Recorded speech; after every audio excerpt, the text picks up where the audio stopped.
नमस्कार दोस्तों, विशाल आयुर्वेद अमृता नाम में मैं डॉक्टर विशाल चवरा आप सभी का सदैव स्वागत करता हूं। दोस्तों हम जानते हैं कि आयुर्वेद के क्षेत्र में अगर बहुत काम किया है किसी एक कंपनी ने, वो है वैद्यनाथ आयुर्वेद फार्मेसी।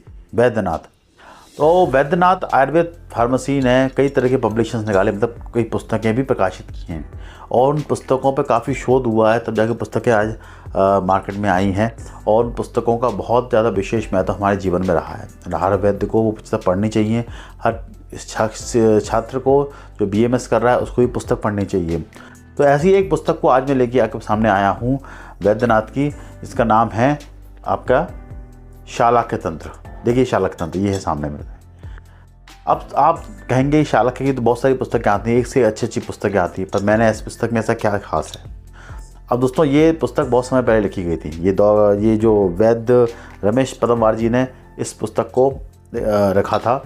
शालाक्य बाबा के एक टीचर रहे हैं ये। और इस पुस्तक में जो विशेष बात है वो ये है कि इसमें मॉडर्न और आयुर्वेद दोनों तरीके से एक सरल भाषा में, क्योंकि हम एक प्रॉब्लम्स को फेस करते हैं। अगर कोई हिंदी में बुक पढ़ता है हिंदी में तो उसमें शुद्ध हिंदी रहती है, तो हर व्यक्ति को पढ़ने में या कोई छात्र को पढ़ने में बड़ा अजीब लगता है कि यार हमारी टर्मिनोलॉजी इंग्लिश में है, उसको हिंदी में पढ़ने में समस्या जाती है। कुछ हद तक इस प्रॉब्लम, हालांकि कुछ थोड़ी बहुत दिक्कतें हो सकती हैं, लेकिन कुछ हद तक इस पुस्तक में इन चीज़ों को सॉल्व कर दिया गया है। पहली चीज़, एक पॉइंट तो ये है पढ़ने की दृष्टि से। अब बात करेंगे और क्या खासियत है इस पुस्तक की। तो दोस्तों आज मैं इस पुस्तक के विषय में आपको पूरी जानकारी दूंगा इस वीडियो में, और इस पुस्तक की कुछ खासियतें बताऊंगा। तो शुरू से लेकर आखिर तक इस वीडियो में आप बने रहिएगा। अगर आपने मेरे चैनल को सब्सक्राइब नहीं किया दोस्तों, सब्सक्राइब कर लीजिएगा, लाइक शेयर बेल आइकन दबा दीजिए ताकि इसी तरह कंटेंट आपको मेरे चैनल पर मिलते रहते हैं। तो चलो शुरू करते हैं हम शालाक्य तंत्र वैद्यनाथ की। दोस्तों शालाक्य तंत्र वैद्यनाथ, जो शालाक्य तंत्र नासा क्षीरोरोग ये दिया हुआ है, हमारे उद्जत्रु का जितने रोग होते हैं, अपने उद्जत्रु के रोगों को ही हम इसमें कर्ण में गिनते हैं, दंत में गिनते हैं, नासा में गिनते हैं, सिर में गिनते हैं उद्जत्रुगत रोग, क्योंकि व्यक्ति का ब्रेन उद्जत्रुग में है। यानी ब्रेन काम तभी करता है जब आपका ये पूरे ऑर्गन, आपके इंद्रियां काम करेंगी।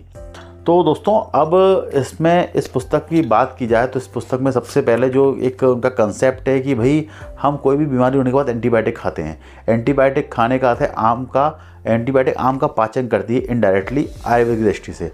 आम का पाचन करती है, इसलिए आपको एंटीबायोटिक असर कर रही है। अब क्योंकि अगर हम भी अपनी दवाइयों में एंटीबायोटिक से आम का पाचन शुरू कर दें तो एंटीबायोटिक का ही हमारी बॉडी में काम होगा, ऐसा इस पुस्तक में लेख में लिखा हुआ है, जो मैं आपको बता रहा हूँ, शेयर कर रहा हूँ। अब बात करते हैं इस पुस्तक की खासियत क्या है। दोस्तों इस पुस्तक में जो बातें दी हैं, मतलब आपके सबसे पहले तो एक कर्ण की एनाटॉमी दी है, छोटी सी एनाटॉमी, जो एक साधारण व्यक्ति भी पढ़ सकता है। कोई भी, चाहे वो BMS कर रहा हो, चाहे वो वैद्य हो, चाहे साधारण मनुष्य, मतलब जो भी जिसके वैद्यता से कोई लेना देना नहीं है वो भी। तो कर्ण की एक सरल एनाटॉमी दी हुई है, और मतलब ऐसा भी नहीं है, टर्मिनोलॉजी बहुत शुद्ध हिंदी है, उसको इंग्लिश में भी डिफाइन किया गया है। और आपकी फिजियोलॉजी दी है, फिर उसकी पैथोलॉजी दी है। पैथोलॉजी देने के बाद उसके रोग, उसकी चिकित्सा, उसकी क्या क्या नुस्खे हो सकते हैं कर्ण रोगों में, नासा रोगों में, तो एक चिकित्सा की दृष्टि से बेस्ट किताब है ये। इसमें कहा गया है कि CCIM, इसमें CCIM दिया है। अगर पुस्तक बहुत पहले लिखी गई थी, आज NCISM हो चुका है, तो NCISM का सिलेबस जो है उसके हिसाब से भी इस पुस्तक को रचा गया था। हालांकि आज की डेट में सिलेबस काफ़ी कुछ चेंज हो गया है, लेकिन बेसिक वही है। तो इस पुस्तक में वो चीज़ें दी हुई हैं। अब आप सोचेंगे इस पुस्तक की कीमत क्या होगी, मात्र 80 रुपये। 80 रुपये की पुस्तक है। 80 रुपये में आज की डेट में कुछ नहीं मिलता, पर ये पुस्तक मिली 80 रुपये में। तो और इस पुस्तक को अगर प्राप्त करना है दोस्तों, इस मेल पर आप क्लिक कर सकते हैं। इस मेल पर आप डालिए इस पुस्तक के विषय में, मतलब कि मुझे ये पुस्तक चाहिए, आपको रिप्लाई वैद्यनाथ से आएगा। इस नंबर पर भी संपर्क कर सकते हैं। अगर नंबर ना उठाए तो मेल पर संपर्क कर सकते हैं। बाकी इसका ऑनलाइन कहाँ मिलती है, और जहाँ भी मिलेगी तो मैं वो लिंक डिस्क्रिप्शन में डाली दूँगा। अब दोस्तों और खासियत आपकी बताएं पुस्तक की, कि अगर आप केवल आयुर्वेद क्षेत्र में अगर बात की जाए तो जो जितने भी उद्जत्रुगत रोग हैं उनकी चिकित्सा अगर आप करते हैं तो आप एक अलग लेवल का आप ज्ञान प्राप्त करेंगे, क्योंकि हर आदमी पेट की चिकित्सा कर रहा है, आयुर्वेद में बकैत पंचकर्म कर रहा है, सब कुछ कर रहा है, लेकिन जितनी भी 2-3 चिकित्साएं ऐसी हैं जिनमें अभी तक आयुर्वेद और आगे बढ़ना चाह रहा है। मतलब और भी बहुत सारी चीज़ें इसकी मेडिकल रिजल्ट मिलते हैं, उच्च जत्रू के रोगों में मिलते हैं, कर्ण के रोगों में, कर्णपारी रोग होता है, इसमें सीटी जैसी आवाज़ आती है, आपके मुख रोगों में, आपके सिर रोगों में, नासा रोगों में, आपके नेत्र में, इनमें सब में प्रॉब्लम आयुर्वेद के क्षेत्र में शालक में काम करने की आवश्यकता है। कुछ ही लोग हैं जो नागपुर में प्रैक्टिस करते हैं सिर्फ शालक के ऊपर, तो इसलिए मैं कहता हूं कि आप शालक पर काम कीजिए। तो चलिए हम इस बुक ज़्यादा हमारा गवाते हुए इस पुस्तक को आपको डिस्प्ले पर दिखा देते हैं, ताकि आपको काफ़ी कुछ इस पुस्तक का क्लियर हो जाए, और कि पुस्तक कैसे प्राप्त करनी है उसके विषय में बात करेंगे। तो चलिए हम चलते हैं डिस्प्ले पर। तो दोस्तों ये है शालक तंत्र कर्ण नासा वैद्य रमेश बंदवार की प्रथम वार। तो ये नागपुर के हैं। एक्चुअली में ये पुस्तक पूरी मराठी में लिखी गई थी, बाद में हिंदी संकलन जिनने किया उनका नाम भी आएगा। वैद्यनाथ नागपुर से प्रकाशित होती है, वैद्यनाथ कंपनी है। इनके जो देखिए पुस्तक की कीमत 80 रुपये है। कादम्बरी प्रिंटर्स, वैद्यनाथ भवन, ग्रेड रोड, नागपुर 1-9 से यह प्रकाशित होती है। वैद्यनाथ भवन है, इनके सब दिए हुए हैं। और इनकी जो पुस्तक के विषय में और हम बात करें, देखिए जो शालक तंत्र प्रथम भाग, ये प्रथम भाग है दोस्तों इसका। अभी और भी इसके दो और भी भाग आते हैं, तो इसके भाग और मिलेंगे तो मैं इसका रिव्यू जरूर करूँगा। तो और इसके प्रथम बार जो है शालक तंत्र विभाग के एक शासकीय महाविद्यालय नांदेड़ के ये रहने वाले थे, और मराठावाड़ विद्यापीठ औरंगाबाद जो विद्या शाखा है वहाँ पे सदस्य भी रहे हैं। इसकी हिंदी अनुवाद है इंदुमती गदे, इन्होंने जाकर के इसकी जो नागपुर की हैं इन्होंने इसके हिंदी अनुवाद किया है, तो काफ़ी अच्छा अनुवाद है। अब देखिए इस पुस्तक की खासियत में क्या है। देखिए आप सबसे पहले तो इसमें जो उनका लेख है वो पढ़ें, तो उनके लेख से आपको समझ में आएगा कि किस तरह से ये चिकित्सा करते थे। इस लेख को पढ़ें, इस लेख में हर चीज़ का यहाँ वर्णन दिया गया है, किस तरह से इन्होंने इस पुस्तक को रचने का अभ्यास किया है। आप इस लेख को पढ़ेंगे तो आपको काफ़ी कुछ समझ में आएगा। इसके बाद जो प्रकाशक की भावनाएं थी इसके विषय में यहाँ पे दिया हुआ है। पहले CCI था, अब NCI हो चुका है। तो यहाँ पे वैद्यनाथ के लिए प्रस्तावना है, कैसे अपन को कार्य करना है आगे। पुस्तकों के विषय में यहाँ बातें दी हुई हैं, जो वैद्यनाथ के विषय में कहाँ कहाँ से इन्हें लेख इकट्ठे किए हैं के विषय में यहाँ पे विष्णु पुराण जैसे भी रेफरेंस इन्होंने निकाले हैं। और बात की जाए तो अलग अलग जगह से यहाँ से डीन लोगों से पुस्तक फॉरवर्ड की गई है। अब बात करते हैं आगे जाके। इसमें देखिए जो प्रथम भाग है अपने चित्र, इसमें चित्र सूची है, आपके कौन कौन से चित्र इसमें दिए हुए हैं, उन चित्रों की यहाँ पे सूची और दिया हुआ है। अब देखिए कर्ण की उत्पत्ति, कर्ण 5 महाभूतों से तुलना की गई है, विश्लेषण, कर्ण दोष वगैरह, कर्ण के आयुर्वेद में श्रोतेंद्रिय का कार्य क्या होता है, प्रॉपर कर्ण का काम दिया हुआ है, देख सकते हैं। और कर्ण रोगों में चिकित्सा, सामान्य चिकित्सा सिद्धांत क्या होता है, कैसे कैसे आप कर्ण रोगों कानों की चिकित्सा कर सकते हैं। कर्ण रोगों में कर्णनाद, कर्ण छेद, ये सब चीज़ें दी हुई हैं।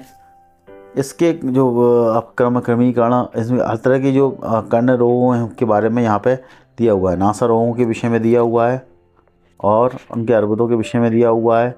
ये सब चीज़ें शॉर्ट में एक तरीके से विरोचन, जो शिरोविरोचन यानी नस जो होता है उसमें क्या क्या देना चाहिए इसके विषय में यहाँ दिया हुआ है। तो इस किताब को एक बार इसको पुस्तक को पढ़ना आवश्यक है।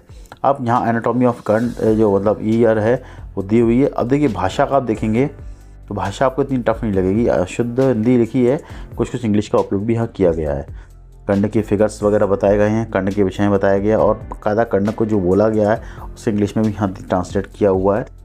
और भी आप देखेंगे तो आपको कोई भी लैंग्वेज आपको दिक्कत नहीं आएगी। आप एक बार कर्ण पढ़ लें, आपको कर्ण यानी ये समझ में आ जाएगा। फिर ऐसे ही ये पटल वगैरह जो के मेम्ब्रेन्स होती हैं इसके विषय में अब आगे जाएंगे। तो चिकित्सा है इसकी, जो बाल को बच्चों में शोथ हो जाता है, इस टाइप की चीज़ें यहाँ दी गई हैं। तो ये पुस्तक एक बार पढ़ के इसको आप अच्छे से जान सकते हैं। हर तरह की बातें यहाँ शुद्ध तरीके से बताया गया है। आप इसको अच्छे से चिकित्सा की दृष्टि से भी और आप पढ़ने की दृष्टि से भी इसको ले सकते हैं। तो आशा है ये आपको ये पुस्तक अच्छी लगी होगी, तो आप इसको मंगवा सकते हैं। बाकी और भी पुस्तक वैद्यनाथ की आती हैं, तो इस पुस्तक को जल्दी से जल्दी आप मंगा लीजिए।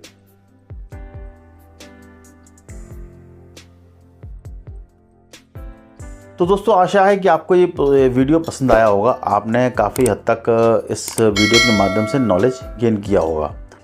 अगर आपने इस पुस्तक को मंगाना चाहते हैं तो आप इस नीचे मेल आईडी पर आप संपर्क कर सकते हैं। मेल आईडी पर आप मेल डालिए अपने नाम के साथ, तो आपको जो भी वैद्यनाथ के प्रोटोकॉल्स होंगे, वैद्यनाथ की टीम आपको संपर्क करेगी। आपको कैसे पुस्तक चाहिए वो आपको पुस्तक मिलेगी, या नंबर पर संपर्क कर सकते हैं।